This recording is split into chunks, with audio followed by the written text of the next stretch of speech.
नमस्कार, मैं doctor Anita Singh, assistant professor, department of education, Pandit Sundarlal Sharma Mukt Vishwavidyalaya, Chhattisgarh, Bilaspur. शिक्षक प्रशिक्षण में माइक्रो टीचिंग का अपना एक प्रमुख स्थान है। आइए माइक्रो टीचिंग के विषय में कुछ जानने का प्रयास करते हैं। सूक्ष्म शिक्षण या माइक्रो टीचिंग शिक्षण व्यवहार की विभिन्न कलाओं का अभ्यास है, या हम इसे कह सकते हैं कि यह विभिन्न कौशलों का अभ्यास है, जिसके द्वारा शिक्षण अभ्यास व्यवस्थित ढंग से और विशेष परिस्थितियों में किया जाता है। माइक्रो टीचिंग या सूक्ष्म शिक्षण शिक्षक प्रशिक्षण की कोई विधि नहीं है, वरन यह शिक्षकों एवं शिक्षक प्रशिक्षकों के प्रशिक्षण देने का एक दृष्टिकोण है। इसके द्वारा प्रशिक्षु मूल शैक्षिक कुशलताओं को अभ्यास करके सीख लेता है तथा अपने शिक्षण को प्रभावशाली बनाता है। सूक्ष्म शिक्षण की शुरुआत 1963 में स्टैनफोर्ड यूनिवर्सिटी में हुई थी, जिसे professor Alan N Robert Bush के द्वारा विकसित किया गया था। भारत में 1970 में बड़ौदा विश्वविद्यालय में सूक्ष्म शिक्षण की शुरुआत की गई थी। सूक्ष्म शिक्षण का अर्थ क्या है, यह जानने की कोशिश करते हैं। सूक्ष्म शिक्षण से हमारा मतलब होता है कि कम समय में कम छात्रों की एक छोटी सी कक्षा होती है, जिसमें टीचर जो है एक विशेष शिक्षण कौशल का अभ्यास करता है। उस शिक्षण कौशल के अभ्यास के बाद उसकी कक्षा में बैठे हुए उनके साथी प्रशिक्षु जो स्टूडेंट का रोल प्ले करते हैं, उनके द्वारा प्रशिक्षक प्रशिक्षु को एक फीडबैक दिया जाता है, और वो फीडबैक जो है उसके माध्यम से हमारा ट्रेनी जो है वो दोबारा रीप्लान करता है, रीटीच करता है, और यह प्रक्रिया तब तक चलती रहती है जब तक कि वो उस शिक्षण कौशल में अपनी कुशलता हासिल न कर ले। इस पूरी प्रक्रिया को हम माइक्रो टीचिंग या सूक्ष्म शिक्षण कहते हैं। माइक्रो टीचिंग के कुछ सिद्धांत होते हैं। पहला तो ये कि ये एक शिक्षक प्रशिक्षण की एक प्रविधि है, या एक टेक्निक बोल सकते हैं इसे हम। यह वास्तविक शिक्षण का एक लघु रूप है। मतलब ये कि माइक्रो टीचिंग में हम कोई सिमुलेटेड टीचिंग की जैसी प्रक्रिया नहीं कर रहे हैं। माइक्रो टीचिंग एक रियल क्लासरूम टीचिंग होती है, जिसमें अंतर सिर्फ इतना होता है कि छोटी कक्षा होती है और बच्चों की संख्या भी 8 से 10 तक होती है, और बाकी सारी चीजें जो है वो रियल टीचिंग के जैसी ही होती है। इसलिए इसे हम वास्तविक शिक्षण का एक लघु रूप कहते हैं। यह ट्रेडिशनल टीचिंग की जटिलताओं को कम करता है। मतलब ये कि यदि हम अपने ट्रेनीज को डायरेक्ट किसी क्लास में पढ़ाने के लिए भेज देते हैं, तो 40 से 45 मिनट की वो क्लास उसके लिए थोड़ी कठिन हो जाती है। ऐसी स्थिति में सूक्ष्म शिक्षण के माध्यम से उस शिक्षण कौशल में पूरी कुशलता हासिल कर लेता है, और पूरे आत्मविश्वास के साथ वो अपनी टीचिंग को करने में सक्षम हो जाता है। इसलिए हम इसे कह सकते हैं कि यह परंपरागत शिक्षण की जटिलताओं को कम करता है। यह प्रविधि शिक्षण कौशल के सुधार एवं विकास के लिए फीडबैक प्रदान करती है।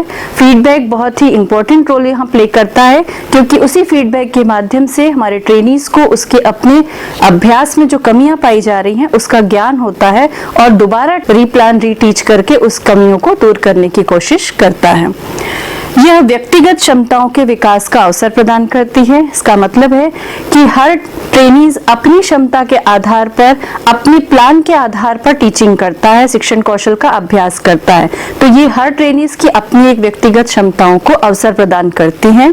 और लास्ट में इसे हम रिमेडियल टीचिंग कहते हैं, क्योंकि फीडबैक के माध्यम से ट्रेनीज को जो भी कमियां समझ में आती है अपने टीचिंग में, वो उन कमियों को दूर करता है, और रीटीच रीप्लान के माध्यम से उन कमियों को दूर करने की कोशिश करता है। सूक्ष्म शिक्षण का मनोवैज्ञानिक आधार क्या है, यह जानते हैं। सूक्ष्म शिक्षण या माइक्रो टीचिंग की प्रविधि स्किनर के ऑपरेंट कंडीशनिंग के सिद्धांत पर आधारित है। ऑपरेंट कंडीशनिंग सिद्धांत ये कहता है कि यदि वांछित अनुक्रिया के बाद पुनर्बलन का प्रयोग किया जाए तो अनुक्रिया की संभावना बढ़ जाती है। पुनर्बलन का प्रयोग न करने पर वांछित अनुक्रिया की संभावना कम हो जाती है, और कुछ समय के बाद ये धीरे धीरे समाप्त हो जाती है। प्रतिपुष्टि या फीडबैक सूत्र का आधार यही सिद्धांत है।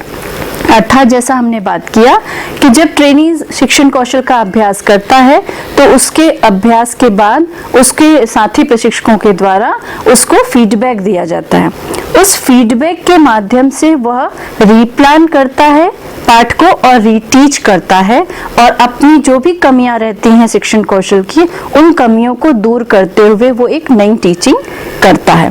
तो फीडबैक के माध्यम से उसके अंदर उसकी अनुक्रिया की जो संभावनाएं हैं वो बढ़ रही हैं, अर्थात ये ऑपरेंट कंडीशनिंग की थ्योरी के सिद्धांत को पूरा कर रहा है।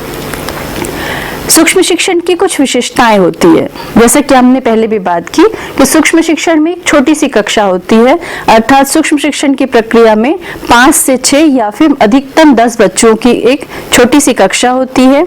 6 से 10 मिनट तक का कोई एक पाठ जो है वो ट्रेनीज पढ़ाता है।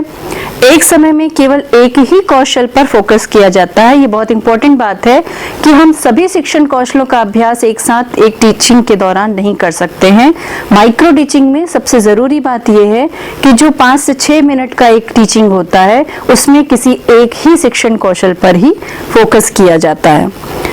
वास्तविक शिक्षार्थी के स्थान पर सहपाठी प्रशिक्षु ही कक्षा के शिक्षार्थी होते हैं। शिक्षण के पश्चात प्रशिक्षु को फीडबैक प्रदान किया जाता है और इस परिस्थिति में प्रशिक्षण प्राप्त करने में मनोवैज्ञानिक प्रोत्साहन प्राप्त होता है एवं शिक्षण में आत्मविश्वास का अनुभव भी होता है। माइक्रो टीचिंग की एक साइकिल होती है। ये टोटल साइकिल 36 मिनट की होती है, जिसमें सबसे पहले सूक्ष्म पाठ योजना तैयार की जाती है। सूक्ष्म पाठ योजना बनाने के बाद हमारा जो ट्रेनीज होता है, टीचर ट्रेनीज, वो उसकी टीचिंग करता है। उस टीचिंग में वो शिक्षण कौशल का अभ्यास करता है। ये प्रक्रिया 6 मिनट तक चलती है। 6 मिनट के टीचिंग के बाद उसे 6 मिनट में उसके साथी प्रशिक्षु के द्वारा फीडबैक दिया जाता है। फीडबैक के माध्यम से वो जो भी कमियां स्पष्ट होती हैं उसको सुधारते हुए वो रीप्लान बनाता है, जिसके लिए उनको 12 मिनट का समय दिया जाता है। रीप्लान के बाद पुनः वो उस पाठ का रीटीच करता है, उसके लिए उसको 6 मिनट का समय दिया जाता है और रीटीच के बाद रीफीडबैक दिया जाता है, वो भी 6 मिनट का होता है। इस तरीके से ये पूरी साइकिल टोटल 36 मिनट की होती है और ये प्रक्रिया, ये साइकिल तब तक चलती रहती है जब तक कि वो उस शिक्षण कौशल में ट्रेनीज जो है वो पूरी तरह से कुशलता हासिल न कर ले।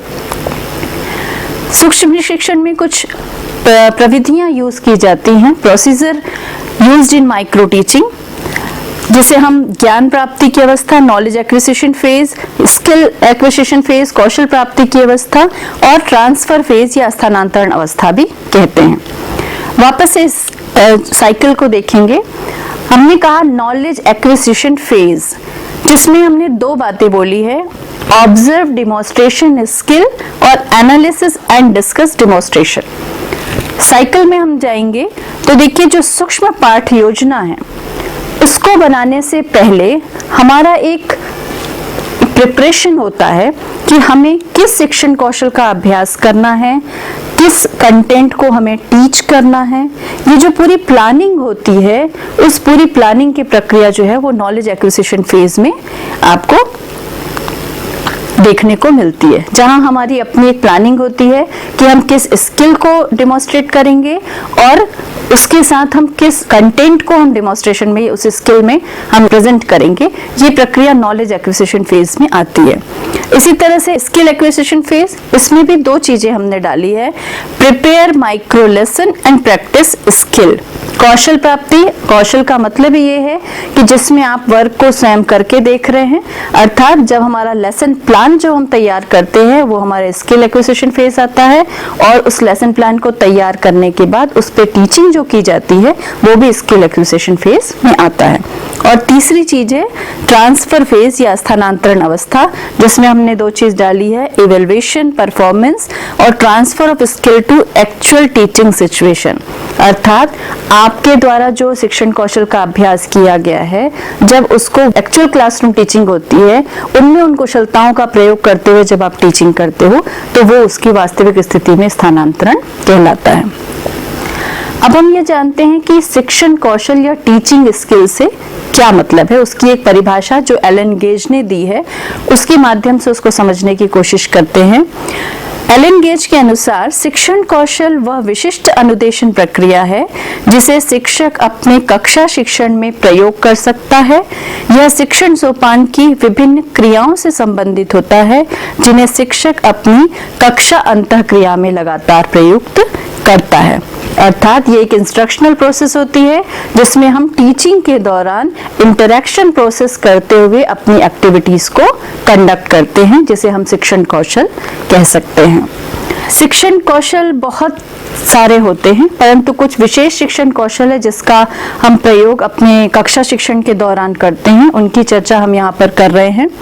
जैसे सबसे पहला है पाठ प्रस्तावना कौशल, इंट्रोडक्शन स्किल, प्रश्न पूछने की कला, प्रॉबिंग क्वेश्चन, पुनर्बलन रीइंफोर्समेंट, व्याख्या एक्सप्लेनिंग, दृष्टांत कौशल इलस्ट्रेटिंग विद एग्जाम्पल, उद्दीपन परिवर्तन स्टिमुलस वेरिएशन और श्यामपट लेखन ब्लैक बोर्ड राइटिंग। इस तरह आज के लेक्चर में हमने ये जानने की कोशिश की कि सूक्ष्म शिक्षण क्या है, उसकी शुरुआत कहाँ हुई और उसे हम कक्षा शिक्षण के दौरान किस तरह से प्रयोग कर सकते हैं। विभिन्न शिक्षण कौशलों का अध्ययन हम अपने अलग लेक्चर में पुनः उसका अध्ययन करेंगे। अभी के लिए धन्यवाद।